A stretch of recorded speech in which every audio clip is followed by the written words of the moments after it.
As we heat up this afternoon, we're watching what could potentially be a serious situation across the northern half or so of the state for this evening.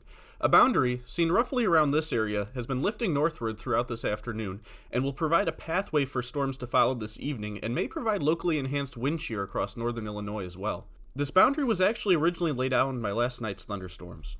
Our next disturbance is entering the vicinity of northern Iowa right now and will trek east-southeastward over the next few hours. We do expect storm initiation to occur somewhere in this vicinity around 4 to 5 p.m., and then it'll organize and track into northern Illinois after that. With very high to extreme instability levels making its back way northward across Illinois today, storms tonight will have more than enough fuel to organize and sustain themselves late into the night. So let's cut to the chase and talk about what we think may happen through tonight.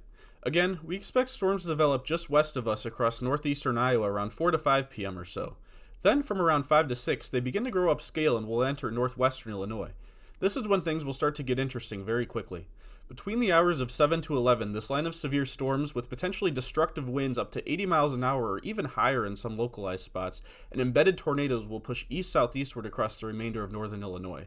As you can see here, these storms will be very heavy and may train over the same areas for a while, so flash flooding is likely once again. After midnight, storms will push into central Illinois and will generally be on a weakening trend, but scattered severe wind gusts will still be possible across central Illinois well into the night. Here's a different model's portrayal of how things will go tonight. Very similar though. It shows a strong and severe line of storms crossing across Illinois from northwest to southeast, affecting basically the entire state with the exception of far southern Illinois.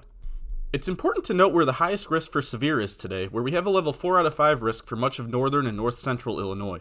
We don't issue these kinds of risks lightly, and we are concerned about the potential for destructive wind gusts to 80 miles per hour or greater, embedded tornadoes, and flash flooding across this area.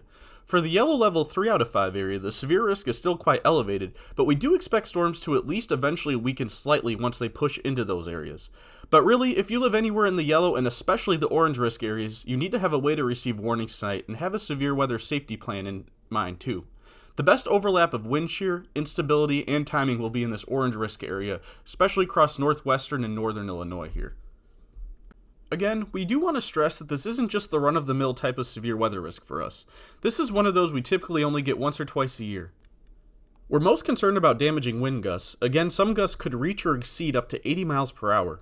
We're also concerned for embedded QLCS tornadoes along the line, kind of similar to what went through parts of the west suburbs last night. If there are tornadoes, they'll be very hard to near impossible to spot, so make sure to take any warnings very seriously tonight. We're also concerned about flash flooding, especially in the Rockford area and other hard-hit places that have seen anywhere from 4 to 9 inches of rainfall over the past several days.